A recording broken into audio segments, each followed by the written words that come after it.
ನಾವು up ಟ್ರೆಂಡ್ನ identify ಮಾಡಿದ್ವಿ. ಈಗ ಡೌನ್ ಟ್ರೆಂಡ್ ಅಂದರೆ ನೋಡಿ, ಈ ಜಾಗದಿಂದ ಈ ಜಾಗದವರೆಗೂ ಡೌನ್ ಟ್ರೆಂಡ್ ಆಗಿದೆ. ನೋಡಿ, ಇದು ಹೈ ಇದೆ, ಇದು ಹೈ ಎಷ್ಟಿದೆ 73 ಸಮಥಿಂಗ್ ಹೈ ಇದೆ, ಇದು 74 ಅಂದ್ಕೊಳ್ಳಿ, 73.7 ಸಮಥಿಂಗ್ ಇದೆ. ಇದು ಹೈ, ಇಲ್ಲಿಂದ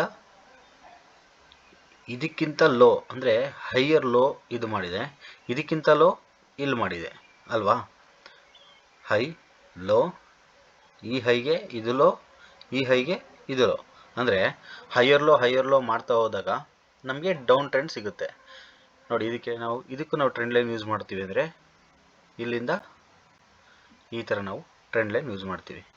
ನೋಡಿ, ನಮಗೆ ಈ ಹೈ ಮತ್ತು ಈ ಹೈ ಸಿಕ್ಕಿರುತ್ತೆ, ಫಸ್ಟಿಗೆ ಈ ಎರಡೇ ಹೈ ಸಿಕ್ಕಿರುತ್ತೆ, ಆಮೇಲೆ ಈ ಹೈ ಕ್ರಿಯೇಟ್ ಆಗುತ್ತೆ, ಅದು ನಮ್ಮ ಟ್ರೆಂಡ್ ಲೈನ ಸಪೋರ್ಟ್ ತೊಗೊಳುತ್ತೆ. ನಾವು ಇದಕ್ಕಿಂತ ಮುಂಚೆನೇ ಹಾಕಿರ್ತೀವಿ, ಇದು ಸಪೋರ್ಟ್ ತೊಗೊಳುತ್ತೆ.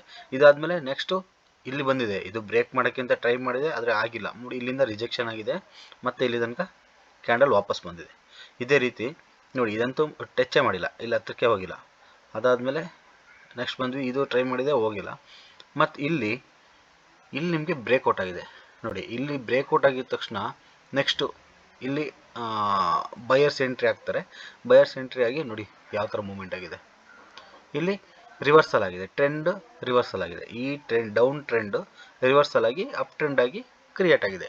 ನಾವು ಅದೇ ಥರ ಅಪ್ ಟ್ರೆಂಡಿಗೊಂದು ಟ್ರೆಂಡ್ ಲೈನ್ ಹಾಕ್ತೀನಿ ಅಂದರೆ ಇಲ್ಲಿಂದ ನೋಡಿ, ಇಲ್ಲಿಂದ ನಾವೊಂದು ಟ್ರೆಂಡ್ ಲೈನ್ ಹಾಕ್ಕೋಬೋದು ಈ ಥರ, ಹೌದಲ್ವಾ. ಸೇಮ್ ಇಲ್ಲಿಂದ ಅದೇ ರೀತಿ ಮತ್ತೆ ಟಚ್ ಆಗಿ ಈ ಥರ ಟ್ರೆಂಡ್ ಲೈನು ನಮಗೆ ನೆಕ್ಸ್ಟ್ ಮೂಮೆಂಟ್ ಅಂಬೋದು ಅಲ್ಲಿ ಟಚ್ ಆಗುತ್ತೋ ಇಲ್ಲ ಬ್ರೇಕ್ ಆಗುತ್ತೋ ಅಂತ ನಮಗೆ ತಿಳಿಸ್ಕೊಡುತ್ತೆ.